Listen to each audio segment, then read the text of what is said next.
We'll first be talking about cardiovascular disease and the heart. The ventricle is one of the two large chambers that collect and expel blood received from the atrium. The ventricle is the lower chambers, and the atrium are the upper chambers. And the atrium primes the pump in the heart. So when it comes to the heart, the blood cell whose main job is to fight infections is the white blood cells, and this helps with regards to immunity and fighting off infections. Red blood cells, on the other hand,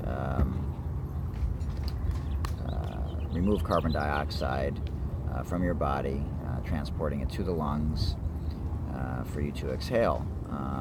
They're made inside your bones, in the bone marrow, and they typically live for about 120 days.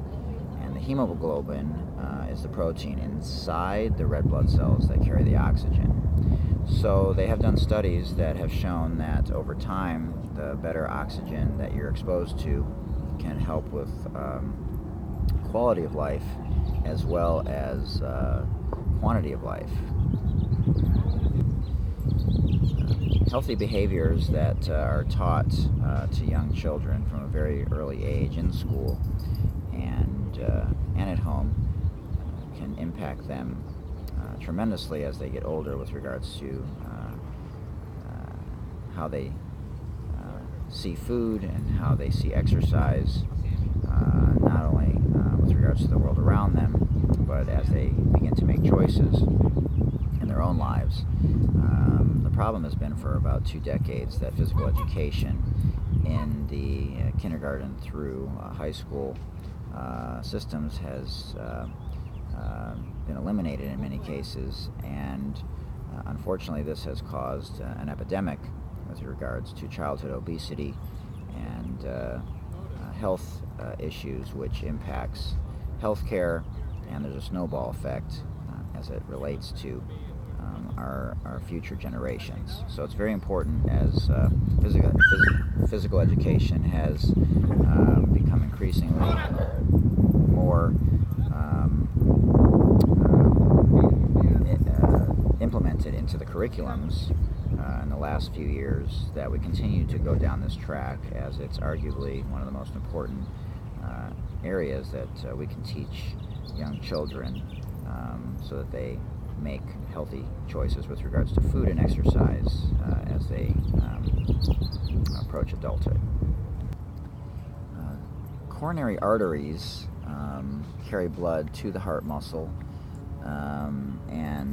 so this isn't necessarily something that is imperative that young children know, but it is important, for example, that they understand what can happen in the short term and the long term with regards to chronic diseases like cardiovascular disease or diabetes, understanding how proteins and sugars and fats work in the body, and so it's very important to teach them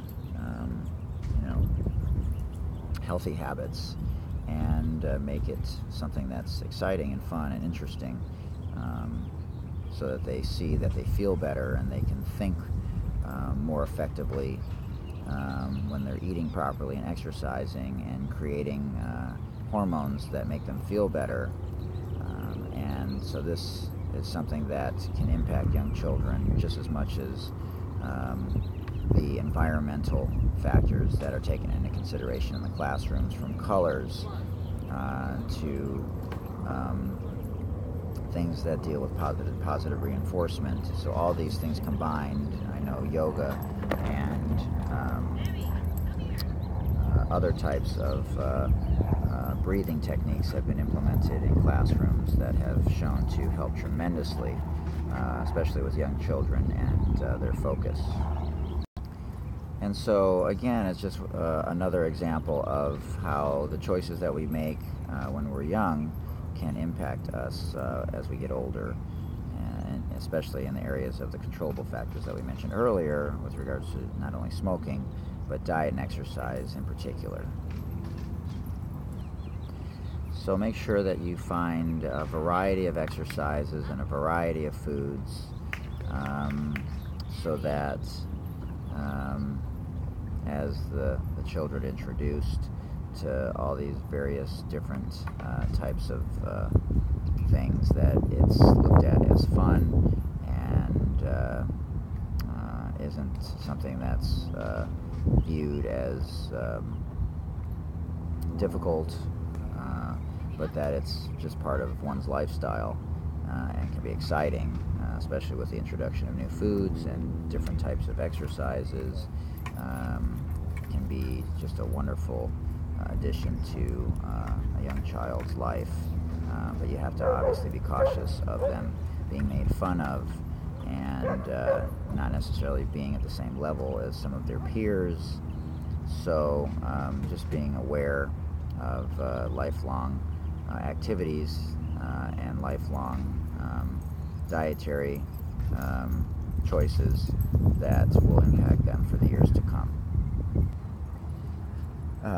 With regards to exercise, elementary school age children should be physically active for at least 60 minutes per day, is what's recommended.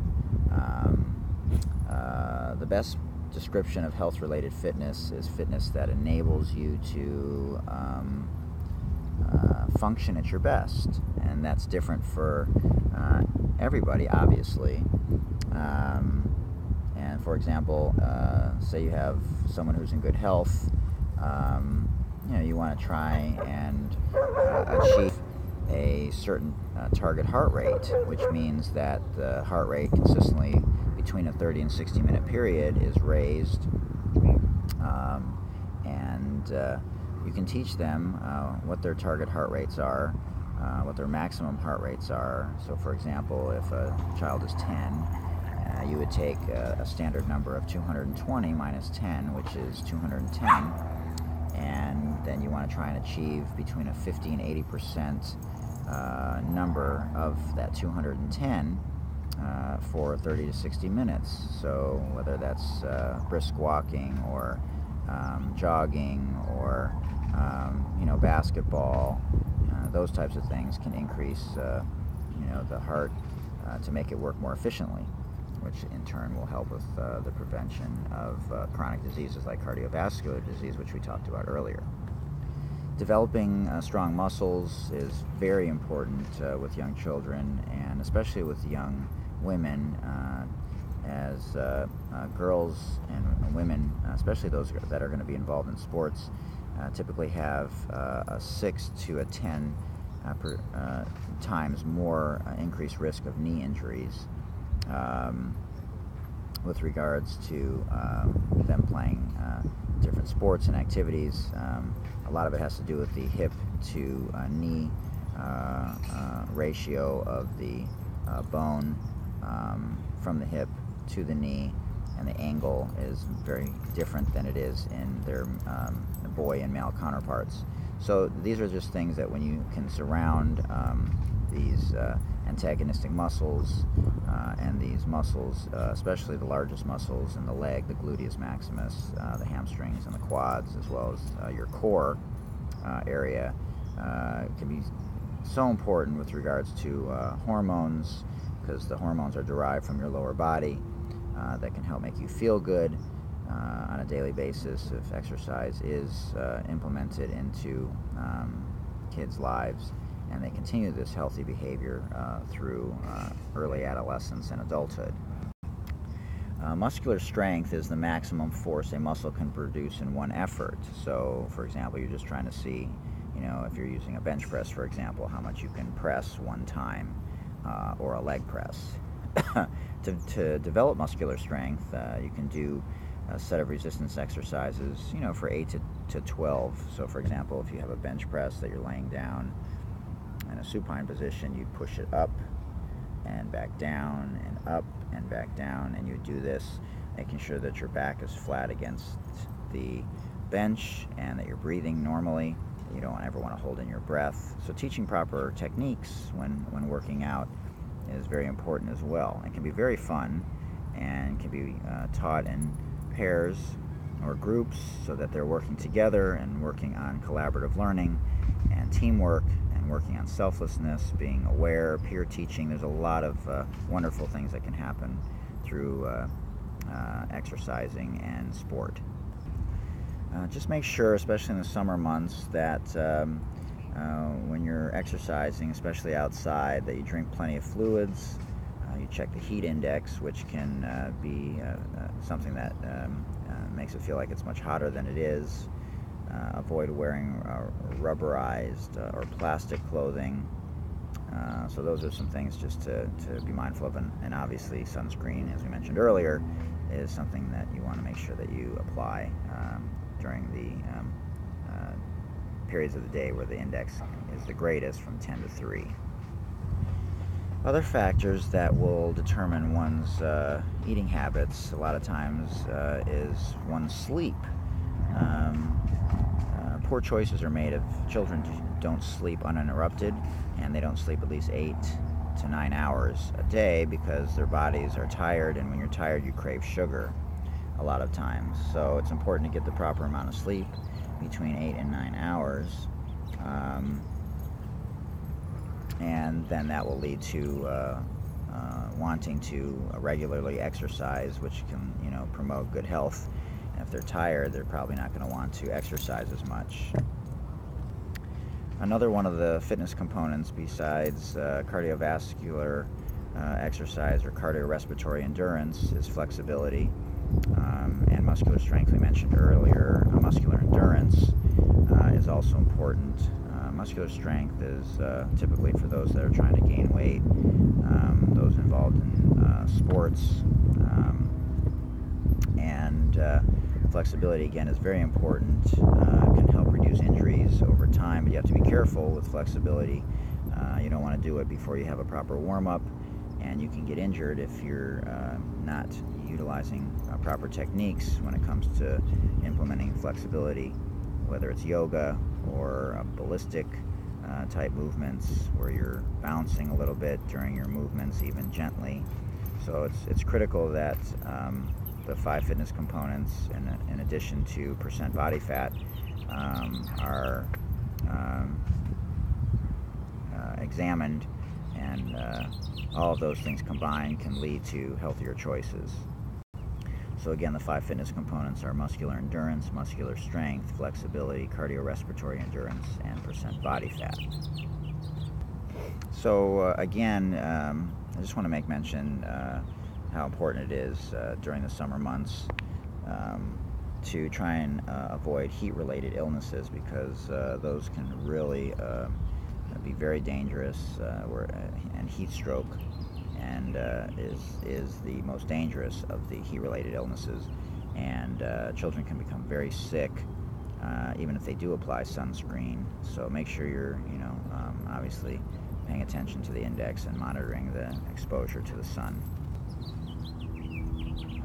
In addition to these proper practices, as I mentioned earlier, with regards to sleep, the immune system can be weakened tremendously without proper amounts of sleep.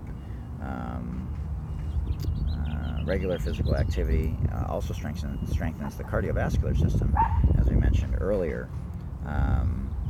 And so eating properly, whether you're a vegetarian or you're eating animal products, it's important to be thoughtful, to get the proper amounts of foods. Typical good rule of thumb is to have lots of colors in your diet, but also to consider doing a food diary, as this, even with young children, to learn how often they're eating, as they shouldn't go more than 3 to 4 hours without having a snack or a meal. Making sure they have the proper percentages: 20% protein, 45 to 65% sugars, the healthy sugars, and less than 20% fat, and of that fat, less than 5% should be of the saturated variety, and trans fatty acids should be eliminated from the diet or avoided completely. The best guideline for healthy eating is to eat when you're hungry. Popular dietary supplements, can be considered, because it is very often difficult to get the nutrients that you need from food, even though theoretically that is the best way. With anything that you're doing, make sure that you're paying attention to any side effects that might be occurring with anything, regular food that you think might be benign in nature, but it's causing problems. So just paying attention to how everything from sugars to fast foods, which lack essential nutrients oftentimes, even though it's convenient, and paying attention to trips to the bathroom, making sure that everything looks good there, proper colors, maybe a little yellowish tint, but more white when they pee, and solidified bowel movements when they go number two, making them aware of what's proper when they go to the bathroom, so they start to pay attention and know their bodies, just like a woman would know how things feel during their menstrual cycles or during self-breast examinations. So teaching young children to know their bodies is very, very important.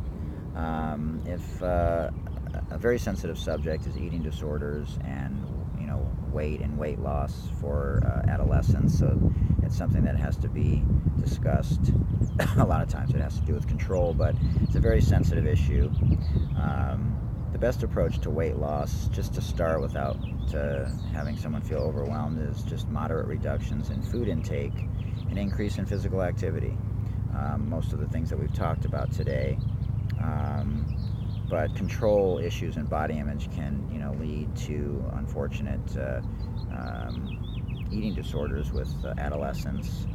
So we want to just make sure that they know how to get help and how we can intervene if that is something that is noticed. Change in behaviors, change in clothing, change in behaviors with regards to friends and social activities or commentary on social media. So it's important that we pay attention to these things. And because if they're not getting the essential nutrients like carbohydrates, which are most important with regards to giving your body energy, or if they're getting too much protein, more than that 20% range,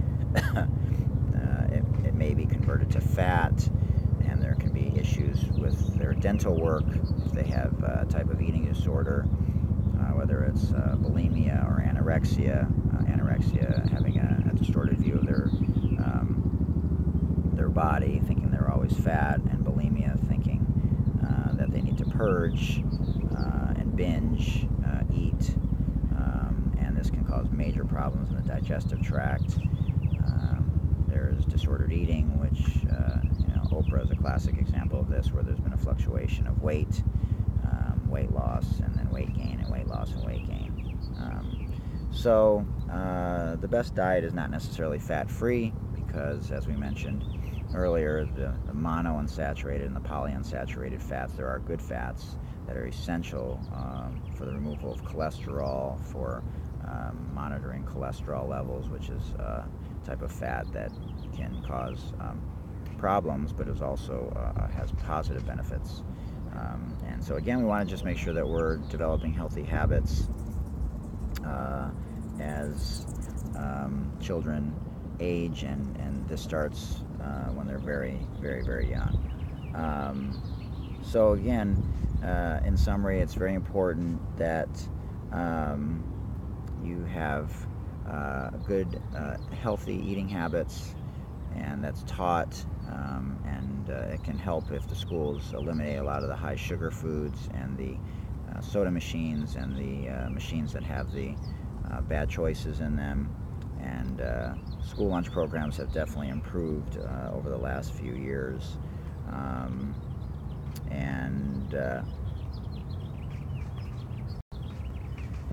And when convenience is such a big part of our lives, and eating out, can oftentimes lead to bad habits. Even young children not learning how to cook or reading labels can all be a healthy alternative. So just making good choices when you eat out. Restaurant leftovers can be something that can be eaten a number of different times.